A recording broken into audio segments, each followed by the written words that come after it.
Hello, everybody. Today is day 15, I think. 15 of Bonico Bingo. And today is it's Tuesday, February 22nd of 2022. So it's 2-2-2-2-2. A lot of twos in there. I don't know, it happens to fall on a Tuesday as well. And apparently it's not gonna happen again until 2222. So it's a long ways. Hi, Marilyn. How are you today? Thanks for joining me. I'm gonna wait to see if we get a few more people hop on with us. I hope you are having a great day. I can't believe we only have 10 stitches left. It's pretty exciting. We're almost there. I was just saying before that it's February 22nd of the year 2022, so it's 2-22-22. So lots of twos going on. Yes, I'm doing great. I am actually in a different spot in the house today. I have the house to myself right now, so that's kind of nice. But back there is my workspace. I got displaced a while back when the pandemic started and my husband had to work from home, and I was booted from my office space down in the basement, and now I have like a little section behind me carved out between my dining room and my living room to call my own. And it's been tricky because there are no doors, and that's why usually I do the recordings from my daughter's room. Yes, 10 days left. All right, so I think I'm gonna go ahead and see what we get today because I don't want to keep you all too long, and maybe we'll get some other people join us in a little bit. So let's see what comes up today.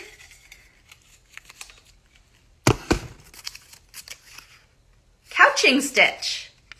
This is actually one of my favorites. I am also a sculptor. I love to use polymer clay.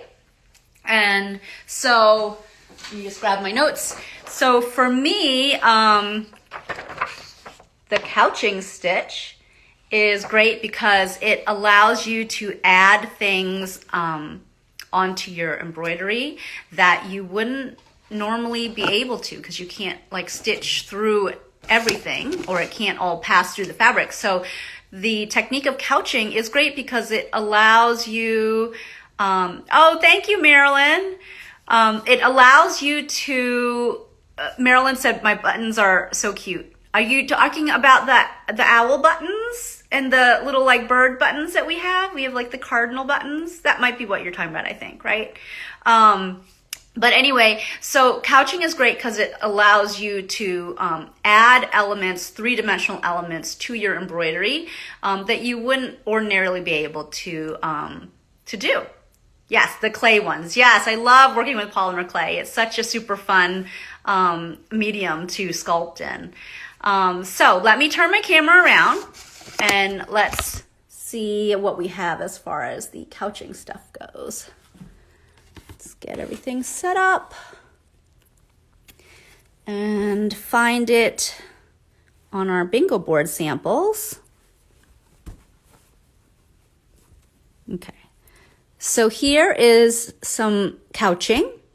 Couching is also called laid thread. So that is because it is basically the thread laid on top of your fabric, and then it's tacked down with some small stitches holding down that fabric. So, holding down that thread. So that thread only really has to pass through at the beginning or the end, or it doesn't necessarily have to go through the fabric at all. Sometimes the raw ends are just left on either side and it's just tacked on. But let's see what you could do as far as how you approach it with your, here it is again, okay, how you approach it on your own bingo sampler. You can fill it like this, doing rows, or you can follow the shapes of the design. You can also do them really tightly where you lay the rows very close to one another and use it to fill the entire area with color. So play around with that. You can use however many number of threads you'd like. If you use the full 6 strands, then it's definitely going to give you a much thicker textured effect. If you want something finer, then obviously you would just use fewer strands. And as far as what you couch it down with, you can use either the same number or less, however many you want. So in this example here, I think I used only 1 strand to couch it because I wanted it to be a little bit more delicate. And hi, Shelly, thanks for joining us. And then here, so these are also shown with contrast. I think it looks like Hannah used maybe 3 strands to couch, and then the actual thread that was couched on was 6 strands. So you can see it's like a different look. This one is, let's show them side by side. The couching on the right side with the purple and green is the couching stitches themselves are just not quite as obvious. And then if you wanted them to show up more, just use more strands for the couching. And you can use other types of stitches for couching too. You don't have to stick with just a straight stitch. You could use a cross stitch. You could use a chain stitch, I think. So a lot of different things. Play around with it. But what you're going to do for couching is you need to use two needle and thread at the same time. You're going to be basically working with both of them simultaneously. So if I draw a line on my sample here, and they can be straight or wavy, I'm going to take, let's see, where is it here? Let's use the blue again, just so it shows up nicely. Okay.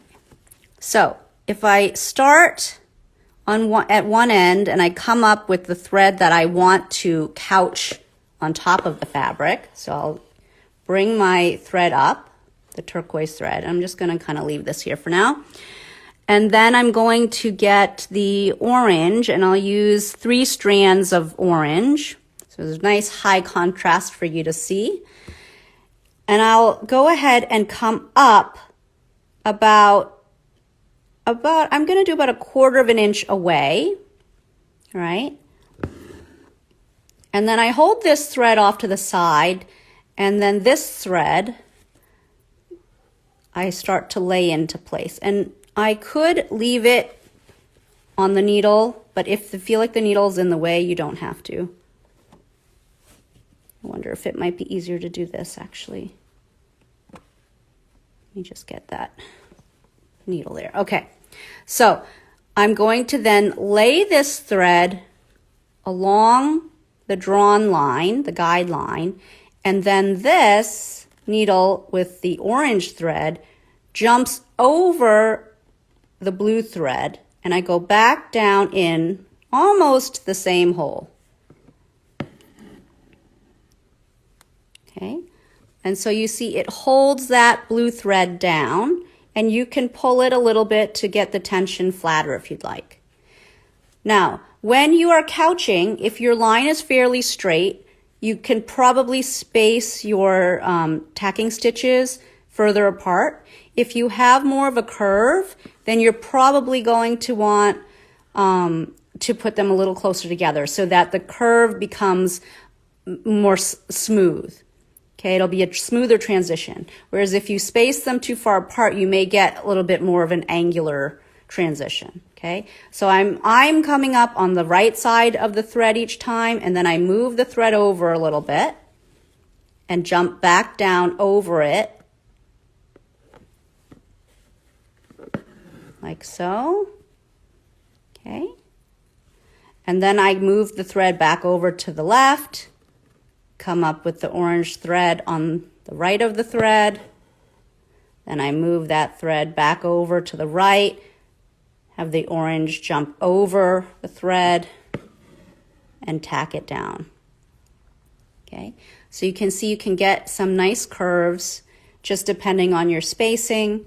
The other thing you could do is make your tacking stitches first. However, if you do that method, you are going to want to make sure that your tacking stitch is wide enough to accommodate the eye of your needle when you weave under. So if you noticed before, when I did it along the way, as I was laying down the blue thread and I was couching it along the way, instead of doing all my tacking stitches first, I was able to get my needle really close to where I first came out. If you do this other method where you create your tacking stitches first and then weave the blue thread underneath, you have to make sure your stitches are wide enough. Okay, so and not super, super tight either. You don't want them loopy, but you don't want them to be super, super tight, because then it's going to be, again, hard to get the needle underneath. So I'm going to make a few tacking stitches. These might even be a little bit too small. We'll see. Give a little bit of ease in there. Okay.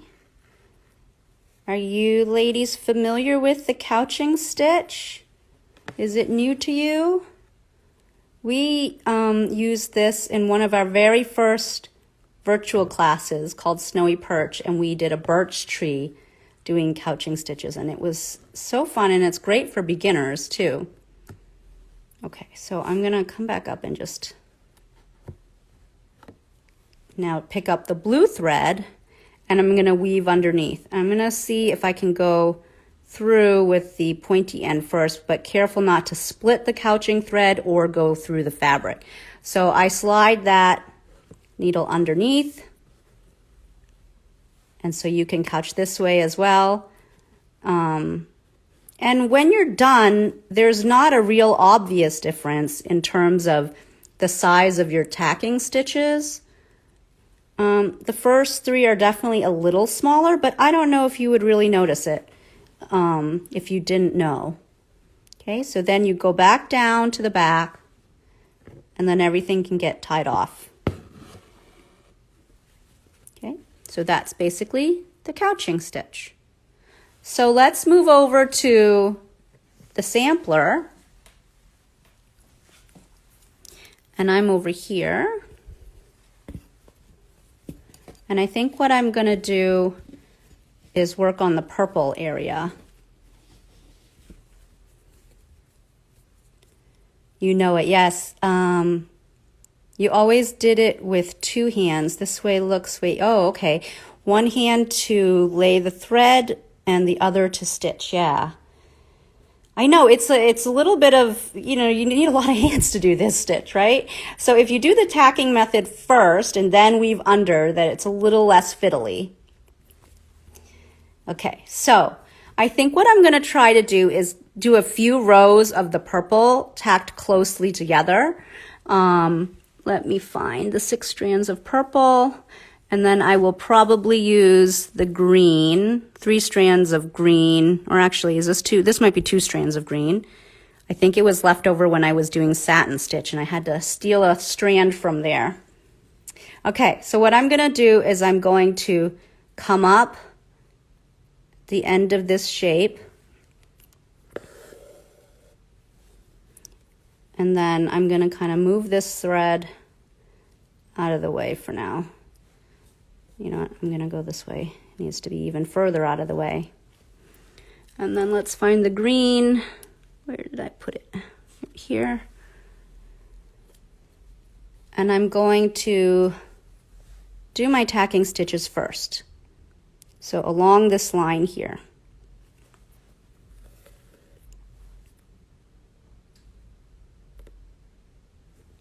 I had to try that. Somebody, was it you, Marilyn, or someone else, had shared about Jessica Long's chain stitch rows.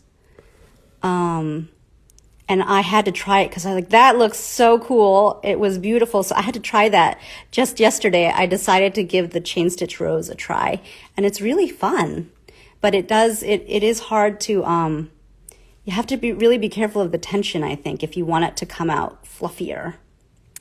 Marilyn says that we have great tips. Oh, thank you, Marilyn.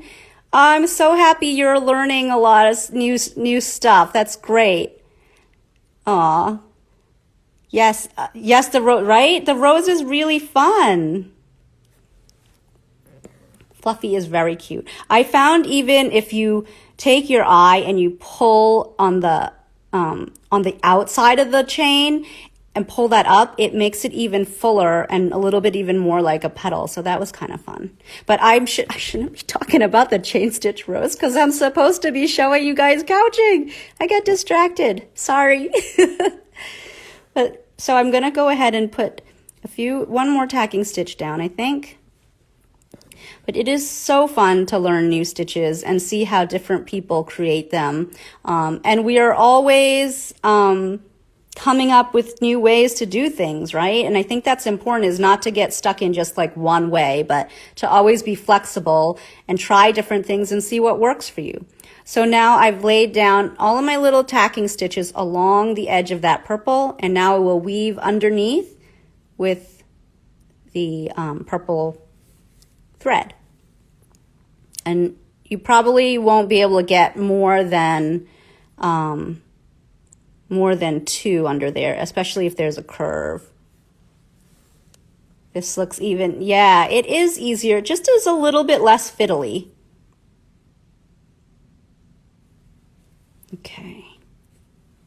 Ooh, I pulled up that last tacking stitch, but no worries, you just pull it back down. See, now you have one quick row. Do you like it now, Marilyn? You didn't like it before. It's one of my favorites, as I said. But I get it. You know, sometimes they just don't feel right. They're not for us. Okay, so now I'd like to, so I went back down to the back, and now I want to make another row kind of next to it. But I think what I'm going to do is space it so that the other tacking stitches go in between, and let's see how that looks. So let me get this out of the way again. We are doing the couching stitch today. Two-handed was awkward. Yes, it is a little bit awkward, right? Okay, so now I'm gonna come in and I'm gonna go, I think I'll use the purple thread that was just laid down as a guide. I'm gonna come up along that edge and go out. So I'm leaving, again, it's like about, I don't know, 1/8 maybe for this. And that's only because I'm using a larger eyed needle. So I have to kind of make sure I can accommodate that. Okay, so I'm going to lay a few more tacking stitches down along that other one. And I want to kind of have them go almost like a brick pattern. We'll do a row like that so they can be close together, and it'll almost be like filling. Okay, and I think I'm going to do one more, and then we can, uh-oh, I got caught in the other. There you go. Hello, Between the Valleys. We are doing the couching stitch today for Bonico Bingo. Did I get caught? Something is... There we go. Actually, it looks kind of cool in the back. I'm going to show you guys in a minute. Yeah, it could be cool as a fill. It just, you know, well, I don't know if it's worse than satin. Satin takes forever to fill too. So, but you know, you see, try it out, see what you think. So now I'm going to weave under these. You know what? I think I could have gone a little closer. The spacing is a little off, but let's see.